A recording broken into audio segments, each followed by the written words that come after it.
Bonjour et bienvenue pour la capsule d'astrologie du 22 ou 23 avril 2020. Donc encore une fois, ça dépend où vous vous trouvez. Pour ici au Québec, ce sera le soir du 22 avril et en Europe, en France et dans d'autres régions, donc ce sera le 23 avril. Donc, avant de rentrer vraiment dans cette nouvelle lune, je voulais faire une petite parenthèse sur Pâques parce que au moment où je filme justement cette vidéo, en fait, on est au moment du vendredi saint et je suis complètement dans cette énergie reliée à Pâques, donc à la résurrection, à ce grand processus initiatique très particulier. Donc, avant vraiment de plonger dans la nouvelle lune, si cela vous intéresse, en tout cas je le souhaite, voilà, je fais une petite introduction sur Pâques qui se passe juste avant donc cette fameuse nouvelle lune. Donc, allons-y tout de suite. Pâques, la résurrection.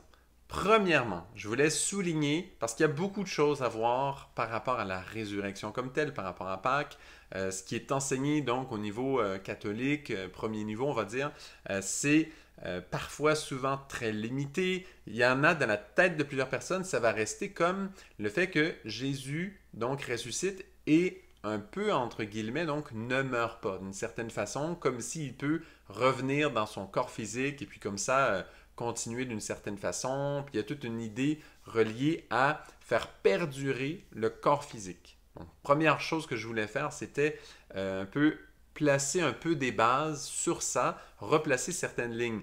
Parce que c'est vraiment important. C'est la base de tout ce sujet de Pâques.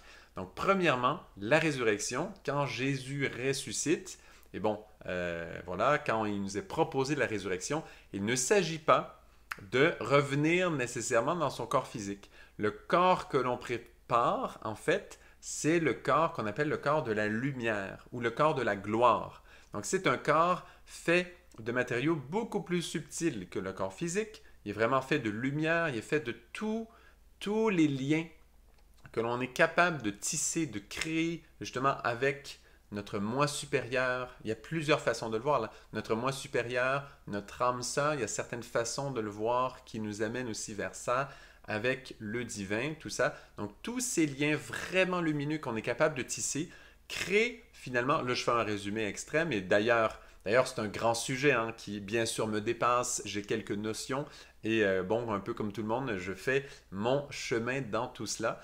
Mais donc voilà, donc toutes ces énergies-là qu'on a communiquées, qu'on a échangées, on finit par créer, par tisser ce corps de la lumière, ce corps de la gloire. Donc c'est un travail immense pour vraiment le compléter.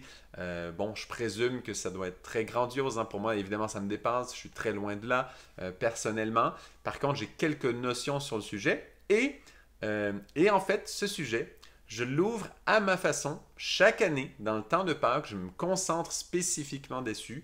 Et je vois un peu la progression de ma vie par rapport à ce sujet, de la création de ce corps de lumière, de ce corps de gloire qu'il faut créer pour arriver à la résurrection. Et c'est l'exemple que Jésus nous a donné. Donc on est vraiment loin de cette idée de, justement, reliée à la peur de mourir, la peur de perdre l'être cher qui ne doit pas mourir. Donc on est très loin de cette idée souvent qui reste dans notre subconscient quand on entend parler de la résurrection. Jésus qui finalement n'est pas mort, il n'a pas perdu contre les méchants. Vous voyez le genre de choses qui restent dans notre subconscient en général quand on parle de la résurrection. Bon, je sais que évidemment il y a d'autres sujets qui nous touchent, mais il faut être vigilant parce que quand ces petites choses-là se glissent, il faut savoir quand même que cette peur de la mort, ce goût de faire perdurer le corps physique éternellement, cette vie éternelle du corps physique, là, cette imagination que plusieurs se font par rapport à cette notion, et ça reste dans le subconscient comme ça, en fait, c'est très nocif. Parce que cette peur de la mort-là, elle est très reliée à des énergies beaucoup plus sombres et ténébreuses. Si vous regardez dans plein de contes, de choses là, les méchants qui essaient d'avoir la vie éternelle, ça revient tout le temps.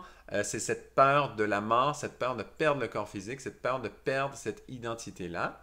Et donc, c'est très différent que cette notion beaucoup plus lumineuse de créer un corps de la gloire. Donc voilà, je voulais déjà mettre cette notion-là de base pour nettoyer un paquet de clichés déjà au moins dans notre subconscient à tous, hein, parce que ça traîne. Moi-même, hein, évidemment, cette image-là, quand j'étais petit, elle m'était un peu restée. Il y avait des teintes de ce que j'ai nommé là, qui est un plus ténébreux, qui restent toujours. Donc, c'est important de se mettre à jour régulièrement parce que on a des cellules en nous qui sont un petit peu paresseuses et qui retombent dans ces vieux clichés régulièrement. Donc, première petite chose. Ensuite, ce que je voulais vraiment vous partager sur Pâques, c'est ce que je vis en ce moment, donc sur cette énergie-là, sur ce concept, sur cette réalité, sur cette merveille de la résurrection qui est cet exemple que Jésus a donné là par rapport à Pâques. Donc pour moi, cette année, et là c'est très spécial, très personnel aussi, ce que je découvre, c'est cette exploration que lorsque quelque chose meurt autour de nous, dans notre vie, ça peut être, j'en avais parlé beaucoup dans la maison 8, il faut savoir que la résurrection touche quand même passablement la maison 8 en passant, un petit clin d'œil vraiment astrologique là-dessus. Donc, quand quelque chose se termine, meurt, vraiment on voit là que la forme physique de la chose meurt. Ça peut être un projet, ça peut être vraiment, comme je disais, une relation, ça peut être toutes sortes de situations, le fait de vivre à un endroit, toutes sortes de choses desquelles en général on fait un deuil justement. Eh bien, si on fait un bon deuil, dans ce bon deuil-là, il y a cette idée de résurrection qui est placée derrière. Et donc, vous commencez peut-être déjà à le pressentir, mais donc, quel est le cadeau et le dessert de cette idée de Pâques, de cette idée de la résurrection, du moment qu'on fait un deuil sur quelque chose? C'est que pendant notre vécu, pendant le vécu physique, matériel, concret de cette chose qui s'achève, là, qui meurt, on va dire, eh bien, pendant tout ce temps, il y avait en nous, et aussi dans tous ceux qui participaient à ce projet, à cette relation, à cette chose de laquelle il faut faire le deuil, il y avait des personnes qui nourrissaient des idées vraiment lumineuses, une inspiration très lumineuse par rapport à ce projet. Eh bien, pour moi personnellement, là je le vois, il y a quelque chose pour moi qui s'achève dans mon travail, dans ma vie personnelle. C'est très intime, ça fait un peu drôle de parler de ça, mais quand même, je trouve ça important de le partager pour voir un peu où on peut vivre ces notions de Pâques qu'on voit reliées à la résurrection qui nous semblent souvent un peu inaccessibles. Et moi-même, quand je pense à créer mon corps de la gloire au complet, puis vraiment arriver à la résurrection, je dois avouer, ça me dépasse vraiment. Et effectivement, j'ai une petite notion de côté inaccessible. Par contre, chaque année, dans certains de mes vécus, je suis capable de voir le reflet de ce Pâques et je vois comment sa compréhension en moi grandit, se développe et commence doucement à s'installer cette idée, cette notion de résurrection. Donc voilà, pour moi, il y a vraiment quelque chose cette année qui est en train là de mourir, donc de se transformer en vraiment le côté physique de ça, son expression matérielle tombe, descend, s'arrête complètement et, et je pressens, et c'est vraiment récent, et là je vous partage quelque chose de frais, donc c'est quand même chaud de partager ça comme ça avec vous, en public comme ça, mais quand même, je trouve ça important, je trouve ça précieux, le travail qu'on fait ensemble, donc je le fais. Donc, voilà, et je pressens le côté lumineux, justement, ce corps subtil qui a été tissé de toutes les bonnes intentions, de tous les efforts lumineux de tous les participants cette aventure dans ma vie qui s'est vécue. Donc, je ressens ces forces-là et je ressens qu'il y a quelque chose de suffisamment fort qui a été tissé pour qu'il y ait une suite, donc une résurrection quelque part, mais une suite à un niveau beaucoup plus libre, beaucoup plus libéré justement de l'impact, du poids de la matière, des résistances. Bon, je ne peux pas donner tous les détails, évidemment, c'est trop intime, mais ça vous donne vraiment une idée et c'est important de le voir comme ça. Pensez justement à Jésus pendant tout son vécu. Il y avait d'énormes résistances. Il était très souvent en combat, en train c'était très difficile, ne serait-ce qu'avec ses disciples. Leur faire comprendre des choses, c'était pas nécessairement toujours facile. Même chose avec son impact dans le monde. Souvent, c'était difficile, on le sait.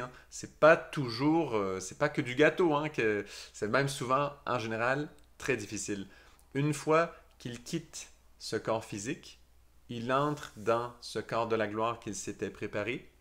Et là, son rayonnement grandit, grandit, grandit, est libéré des limites matérielles de l'incarnation. Donc symboliquement, le Saturne libère, donc lâche, et on entre dans une, une liberté d'action beaucoup plus grande. Et donc moi, dans ma vie, cette année, je le sens par rapport à vraiment quelque chose qui meurt. Donc je peux vous le transmettre d'une façon vivante parce que là, je le vis à un certain niveau. C'est sûr, bon, évidemment, je suis vraiment pas rendu à justement mon corps de la gloire qui soit construit, tout ça. Je n'en suis pas là. Je travaille dessus comme je le peux, mais évidemment, je n'ai pas tous les moyens pour le faire très bien. Mais voilà, je voulais quand même vous partager ce vécu pour moi parce que il est relié à tout, à tout ce travail des aspects en ce moment qui se passe dans le signe du Capricorne, dans le signe du Taureau avec la nouvelle lune qui s'en vient. C'est énorme. Bon, je vous le dis tout de suite, dans la nouvelle lune qui s'en vient du 22 ou 23 avril, là, eh bien, la nouvelle lune, donc la conjonction Soleil-Lune, se trouvera à 3 degrés, donc à 3 degrés en taureau, et Uranus à ce moment-là sera à 6 degrés en taureau, donc à conjonction. Il y a 3 degrés de différence entre les deux, donc vraiment une belle conjonction avec cette nouvelle lune. C'est énorme parce qu'on sait que cette conjonction fait carré à Saturne en Verseau, qui vient tout juste de rentrer en Verseau. On sait qu'il va retourner en Capricorne plus tard. Donc vous voyez comment ces énergies de transformation, donc Uranus sur la nouvelle lune en taureau, cette conjonction-là parle beaucoup, beaucoup de cette mort en fait, de cette mort, de cette partie, de cette expression qui a vécu pendant un certain temps, qui meurt, qui s'arrête, vraiment qui réellement s'arrête. Et c'est difficile des fois parce que la mort, on la repousse. Et on le voit très bien avec la mort physique, hein. Beaucoup de personnes ont relativement peur de la mort. Et donc, on repousse cette mort et c'est la même chose dans les projets, dans les relations. Une relation amoureuse, par exemple, qui s'arrête, il y a une partie de nous qui ne veut pas, qui résiste, elle ne veut pas mourir. Cette partie-là qui est matérielle, qui est émotionnelle et qui est mentale. Donc ces trois corps plus denses ne veulent pas mourir parce qu'ils savent que s'ils meurent, ben, c'est la fin pour eux. Mais ils doivent céder la place à toutes les merveilles qui ont été nourries pendant ce temps, qui dépassaient le plan physique, émotionnel et mental, et qui entraient dans les sphères plus spirituelles, plus divines, plus reliées justement à notre moi supérieur, à notre nature supérieure. Et donc, il y a une résistance dans le signe du taureau, justement, qui ne veut pas arrêter, qui ne veut pas lâcher le morceau, ça ne veut jamais arrêter, ça ne veut jamais lâcher dans le fameux signe du taureau. Cette conjonction-là de la nouvelle lune sur Uranus, Uranus en chute en taureau, lui, ne rate pas, dit ça y est. En plus, Uranus, symboliquement, dans son côté de plus élevé, va représenter le Christ. Et donc, mais ça, c'est dans son côté vraiment le plus élevé. Très peu de personnes vont le vivre à ce niveau-là, mais au niveau mondial, on voit que son impact, c'est vraiment cette force qui dit, il y a quelque chose de plus grand, tu dois lâcher sur cette conjonction Soleil-Lune et l'amène dans cette mort. Et on sait que le taureau représente même l'agonie, hein, dans son sens, ben, vous connaissez l'axe taureau-scorpion, le scorpion qui représente le côté vie ou mort et l'ouverture à l'idée de la mort, et le taureau qui est cette persévérance qui veut continuer, qui ne lâche pas justement. Donc cet axe travaille ça, et le taureau, c'est cet état dans cette notion-là, dans ce niveau d'interprétation-là, qui représente justement cette agonie qui ne lâche pas, qui ne veut pas arrêter. Mais Uranus est capable de faire passer ce cap, est capable de faire transcender et vraiment faire lâcher, et que l'expression matérielle, donc physique, émotionnelle, mentale, hein, dans des corps, on va dire, plus concrets, ceux qu'en général on se trouve beaucoup plus familier avec, eh bien, ça doit s'arrêter, ça doit mourir. Il y a quelque chose qui passe, qui vraiment s'arrête. Et là, on a la chance d'hériter justement, d'où la connexion avec la maison 8, d'hériter de tout le vécu spirituel, de tout ce corps de lumière qui a été travaillé dans un projet, dans une relation, dans une vie, qui a été travaillé pendant tout ce temps, et on connecte à cette énergie, et c'est la résurrection. Il y avait cette énergie matérielle, donc physique, émotionnelle et mentale, qui était présente, elle meurt, elle passe, elle arrête, elle finit par lâcher le morceau. Et là, on peut enfin connecter avec cette énergie de lumière et la contempler, la nourrir, travailler avec, parce qu'en réalité, ce n'est pas la fin. Cette mort dont on a tellement peur, ce n'est pas la fin. Qu'est-ce qui fait que ce n'est pas le bout du monde, la fin du monde, ce n'est pas l'arrêt de tout? C'est parce qu'effectivement, on avait nourri, on avait créé ce corps de la gloire, ce corps de lumière, et c'est avec lui qu'on va travailler. On va travailler encore plus, et de façon beaucoup plus libre, et ça va aller beaucoup plus loin. Et voilà. Donc ça, c'est un des secrets, on va dire, une des compréhensions qu'on peut aller chercher sur Pâques. Et je trouve qu'avec les aspects actuels, c'est très, très ouvert. Ça nous parle vraiment beaucoup. Donc, je vous invite de le vivre au maximum déjà dans la période de Pâques. Si vous voyez cette capsule au moment où Pâques est déjà passé, ce n'est plus le temps pour vous d'entrer vraiment dans ce travail. Ce n'est pas grave. Sachez que la vibration est quand même là. Les étoiles bougent lentement. Cette vibration reste. Il y en a peut-être même qui l'ont pressenti, vécu quelques jours avant ou avant, quelques semaines même. Ces vibrations que les étoiles nous donnent en astrologie, elles restent, elles nous nourrissent, elles sont là et il y a une vie spirituelle, il y a des présences qui sont là, qui restent. C'est comme quand il y a une fête, la fête ne dure pas qu'une heure. Les vraies grandes fêtes durent des jours et les êtres que ça invite, que ça amène, sont présents pendant un certain temps. Ils ne vont pas prendre un billet d'avion, arriver dans le pays où il y a la fête ou dans le monde où il y a la fête et repartir le lendemain. Mais non, elles vont rester autour et les vibrations que ça apporte restent. Donc, il est encore temps de profiter tout à fait. Il ne faut pas du tout s'inquiéter de ça, justement. La vibration reste et on continue de se nourrir de ce travail. Donc, cette vision-là de Pâques, moi, je voulais vraiment vous la partager parce qu'on la voit avec cette nouvelle lune qui vient juste après Pâques. On le voit et en fait, cette suite d'événements vraiment intéressantes, là, avec la pleine lune qui vient de passer, Pâques et finalement la nouvelle lune, est très clé parce que c'est l'aboutissement d'un travail énorme de progression, d'évolution, avec tout ce qu'on a vécu là, avec le coronavirus, le confinement, tout ça, donc toutes ces notions-là qu'on vit, ça fait beaucoup de travail intérieur pour beaucoup de personnes. Eh bien, il y a toute une progression et cette nouvelle lune en taureau, c'est un peu le summum avant de commencer ce que j'appelle le grand bal des rétrogradations de l'année 2020, parce que juste après cette nouvelle lune, le 25 avril, Pluton va commencer à rétrograder. C'est spécial parce que c'est le 25 avril qu'il est rétrograde et il se trouve à 24 degrés 59 minutes, donc à moins d'une minute de passer à 25 degrés. C'est comme si le chiffre 25 ressort de façon particulière. C'est très intéressant. Pour ceux qui font la numérologie, tout ça, c'est super clé. Je ne m'étendrai pas là-dessus maintenant, mais c'est franchement intéressant. Donc ce Pluton, juste avant d'atteindre ce 25e degré, se met en Capricorne évidemment, hein, se met à rétrograder et il commence lui-même, Pluton, le grand bal des grandes rétrogradations de l'année 2020. On sait que beaucoup de planètes vont rétrograder. Après, Saturne va suivre, il y aura Jupiter. Bon, la plupart vont suivre. Donc voilà. Un moment où les planètes sont toutes directes, ça avance, il y a une grande progression. Eh bien, il y a cette nouvelle lune juste après Pâques. Donc complètement dans cette énergie pascale, dans ce grand travail-là. C'est très, très, très, très clé. On voit que tout travaille ensemble. C'est un point culminant, en fait, où il y a cette nouvelle lune conjoint Uranus en taureau, où vraiment on lâche au niveau matériel, au niveau physique, on lâche le morceau. Ça tombe et ça y est, on peut enfin voir, contempler, travailler avec ce corps de lumière qui a été travaillé pendant tout ce temps, pendant toute cette vie, pendant toute cette relation, pendant tout ce projet. Il y a tout ça qui tombe et toutes les intentions bonnes, lumineuses, fortes qui ont été nourries pendant tout ce temps, on peut enfin travailler avec et ça y est, on gagne une liberté. Il y a un autre mouvement qui se crée. On se trouve à travailler plus directement avec le ciel d'une certaine façon parce qu'on travaille avec cette force lumineuse qui a été générée et non avec l'engagement matériel qui continue, avec laquelle on doit continuer à fournir les efforts au quotidien et ça c'est vraiment un grand défi.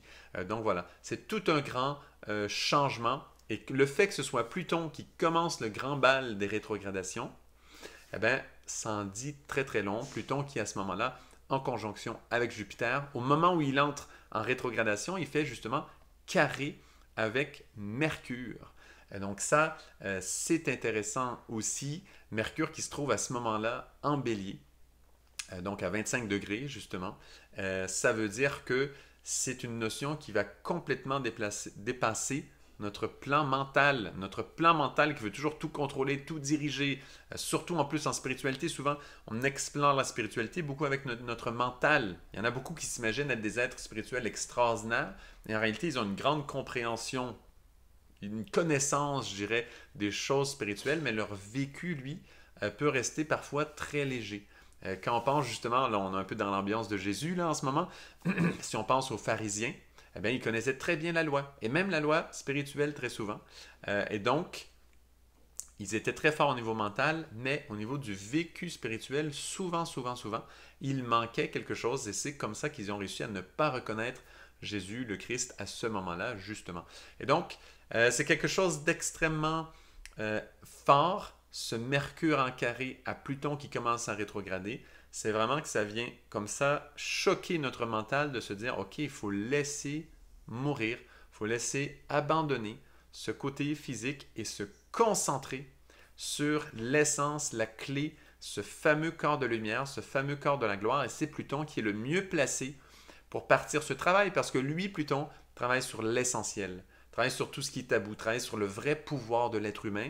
Très souvent, il est mal compris, il va être mis dans des choses sombres, ténébreuses, terribles, mais prenez un moment en tout cas pour savourer que le vrai pouvoir de Pluton, c'est justement ce fameux corps de la gloire, c'est cette fameuse force de lumière, ce sont les armes de lumière, ce sont notre pouvoir en tant qu'être humain que de créer quelque chose de lumineux pour la suite. Et ça, là-dedans, nous sommes très puissants si nous choisissons d'agir avec. Et donc, cette rétrogradation de Pluton en Capricorne, alors qu'il y a eu les grandes conjonctions, ça n'a pas arrêté de bousculer au niveau là, de fin Capricorne avec Saturne, Jupiter, Mars, le Soleil en début d'année aussi. C'est incroyable tout ce qu'il y a eu là. Des grandes conjonctions, vous l'avez entendu plein de fois. Et bon, et bien voilà, Pluton finalement rétrograde et fait vraiment une rétrospective de tout ce travail. Toutes les autres planètes presque vont suivre en rétrogradation dans les mois qui vont venir. Et donc, ça commence une grande réflexion, un grand travail de connexion avec ce côté de la lumière que Pluton nourrit et tous ces efforts que l'on met au quotidien. Et bien, une fois que le côté matériel s'arrête, de se connecter à ces efforts, de savoir qu'on a créé quelque chose de vivant qui est au-delà justement de ces réalités matérielles, qui n'est pas nécessairement notre âme, hein, qui n'est pas vraiment notre âme, parce que notre âme existe, notre âme est déjà là. C'est un corps de lumière qui permet une certaine action, qui permet à notre âme de pouvoir s'exprimer, de pouvoir continuer son travail, même une fois que justement l'incarnation, le corps physique, le projet, la relation, ces choses se terminent, on fait le deuil et il y a une suite. Et donc voilà. Et c'est une compréhension très différente que de celle de pleurer Jésus parce que, bon, on perd Jésus qui était tellement précieux, etc. Et de voir comment on fait pour la suite, c'est tellement terrible. Ah, ça y est, il revient, il ressuscite. Et ah, finalement, on ne l'a pas perdu et on est content. Ce n'est pas du tout le processus. Hein. C'est vraiment justement de le laisser partir, de le laisser partir ce côté matériel, donc physique, émotionnel et mental, hein, de le laisser ça partir complètement et de voir le corps de lumière, où est-ce qu'il se trouve, comment est-ce qu'il agit, se connecter à lui. Et là, il y a un travail beaucoup plus grand. L'âme peut se manifester, mais d'une force beaucoup plus grande parce qu'elle n'a plus les limites de la matière. Elle n'a plus ce côté tellement restreint du côté matériel de l'incarnation. Ce Saturne qui nous colle du moment que l'on vient à la naissance, hein, quand les bébés souvent pleurent à la naissance, Saturne leur colle dessus, ses limites matérielles, ça y est, et toute notre vie, on est collé à Saturne, on ne peut pas y échapper. On prend notre croix, comme on dit, hein, on sait que Saturne a une croix, Jupiter aussi d'ailleurs, c'est un sujet très intéressant. Mais bon, on prend cette croix saturnienne qui ne nous quittera pas pendant toute notre vie, et ça y est, au moment où finalement on cède au Uranus sur la conjonction nouvelle lune du 22-23 avril, dit ça y est, c'est terminé, on lâche le morceau, le côté matériel cède réellement et on est connecté seulement au côté lumineux. Et quand je dis le côté matériel, vraiment, il ne faut pas oublier d'inclure le côté émotionnel et mental. Pourquoi? Parce que si on reste attaché à des vieilles émotions par rapport à ça, ben c'est pareil. On est autant pris que si on était pris dans le corps physique. Parce elle nous coupe complètement de ce corps de lumière, ces émotions lourdes. Hein? Et donc c'est pour ça, quand on fait un deuil, c'est une des choses les plus difficiles. Bon, évidemment, il y a le côté physique, toutes les cellules crient, ça dure un certain temps. Après un temps, les cellules se calment et c'est le côté émotionnel qui est très très fort. Et là, ça peut prendre beaucoup de temps. Ça peut prendre un certain temps à passer ce travail émotionnel. Et ensuite, il y a aussi le côté mental. Les idées qui étaient créées, la pensée qui était là. Parce que le corps de lumière dépasse ce plan mental qui était limité par l'expression matérielle du moment. Parce que comme on est incarné, on a des choix mentaux à prendre avec les obligations matérielles qui sont en place. Parce qu'il faut manger, il faut dormir, il faut ci, il faut ça. Il y a Saturne qui est là tout le temps, qui veille sur nous, à nous rappeler les limitations de notre incarnation. Et donc, les choix mentaux, les choix au niveau mental que l'on prend, eh bien, sont aussi très limités en fait. Et donc, quand même eux, on les lâche, finalement, on a accès à ce corps de la gloire, à cette fameuse force d'intention, de lumière qui a été nourrie, qu'on a donné notre essence, on a donné justement notre Pluton. C'est Pluton qu'on a donné pour créer ce corps de la gloire. C'est cette force forte qui est en nous, qu'on a donné pendant tout ce temps, qu'on a investi dans ce corps de lumière. Et une fois que enfin le côté physique part, et c'est une fête en fait, il ne faut pas là entrer en grande dépression. Évidemment, on est sous le choc, hein, et ça, il faut le vivre quand même.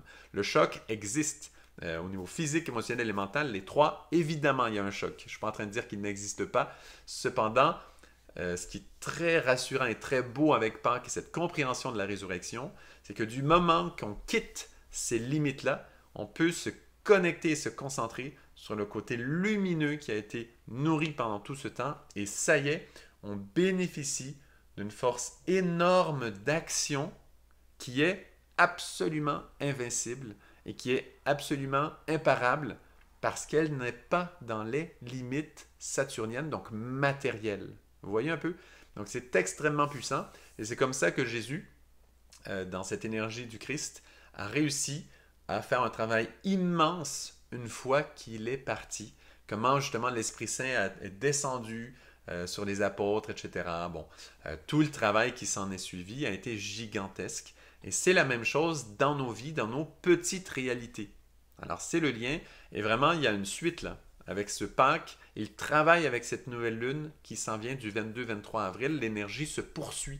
C'est comme une Pâques bonifiée quelque part. On poursuit cette énergie. D'ailleurs, il y a tout un cycle qui nous amène à la Pentecôte. Après Pâques, on sait que c'est une suite qui se poursuit chaque année. Et donc, c'est très important de rester dedans, rester dans cette énergie de printemps. Hein? Bon, c'est fantastique, tous les liens qu'on peut faire avec ça. C'est extrêmement riche. Et voilà, je voulais faire le lien entre cette nouvelle lune et ce qui se passe en taureau. Voilà, le carré à Saturne, parce que comme par hasard, cette conjonction nouvelle lune, donc soleil-lune avec Uranus en taureau, en début de taureau, fait carré à Saturne, qui à ce moment-là est à 1 degré en Verseau. Et donc ce carré, justement, c'est cette tension très forte sur le côté matériel qui finalement lâche. On lâche le côté matériel, ça y est. Et ça permet à Pluton de rétrograder. Et on entre dans cette exploration de ce que Pluton a nourri. Parce que si Pluton rétrograde, c'est qu'il arrête d'être comme émissif. Hein? On est en train d'être en rétrospective sur ce Pluton.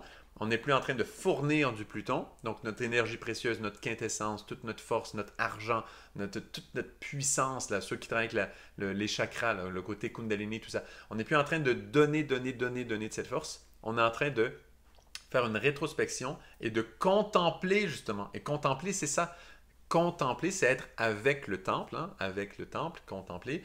Et donc, d'être avec ce temple de lumière qu'on a créé pendant tout ce cycle. Et là, le cycle précis dont on parle, à chacun de le trouver. Il y aura quelque chose qui va mourir pour chacun d'entre nous.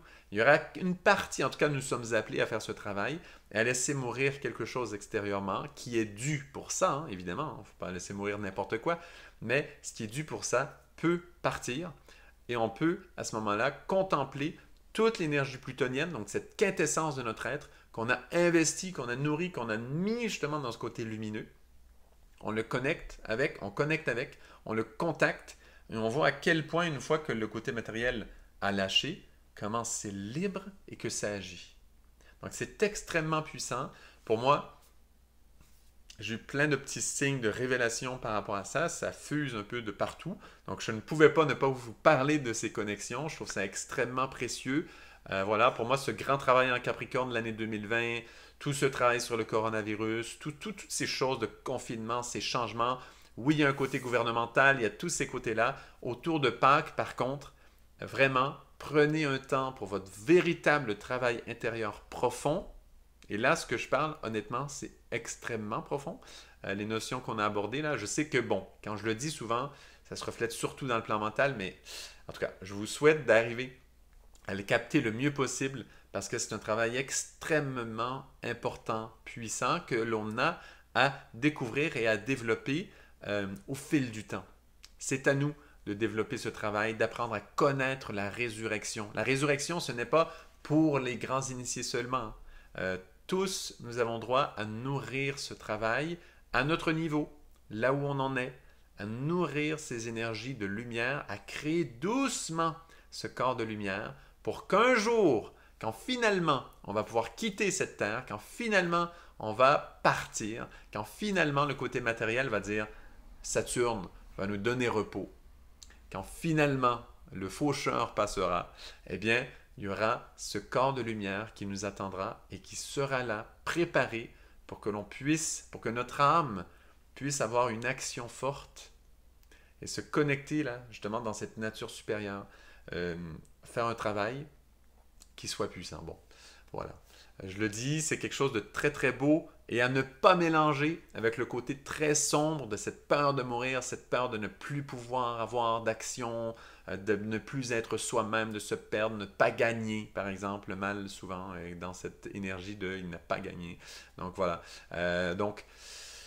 Voilà, c'est de super belles notions. Je vais m'arrêter là avec tout ça. Merci beaucoup pour votre écoute. Je vous souhaite le plus grand travail avec ces aspects extrêmement puissants. Évidemment, il y en a d'autres aspects. Hein. Il y a bien sûr un trigone, Vénus-Mars, il y a toutes sortes d'autres énergies. Mais vraiment, il faut se concentrer sur l'essentiel. Et l'essentiel, il se trouve exactement là. C'est Pâques. C'est ça le plus important. C'est le cœur du travail. Il se poursuit jusqu'à la Pentecôte. Donc, c'est un grand, grand travail qui nous est offert. C'est une année clé. Vous voyez à quel point extérieurement dans le plan physique, c'est clé. À quel point il se passe vraiment des grands événements. À quel point il y a vraiment des changements qui se font. Eh bien, au niveau intérieur, c'est très profitable d'emboîter le pas et de faire aussi ces changements. Donc, cette vision, je voulais vraiment vous la partager. Merci beaucoup pour votre écoute, pour votre appréciation aussi. Vraiment, ça fait vraiment plaisir. Et partagez rapidement si vous le pouvez parce que Pâques, c'est maintenant. Hein, la fin de semaine de Pâques, c'est maintenant. Donc, allez-y parce que je pense que c'est un très beau message. Bon, je suis certain qu'il y en a beaucoup, beaucoup qui peuvent bénéficier de ça. Donc, merci à tous pour votre écoute et à très bientôt pour une autre capsule d'astrologie.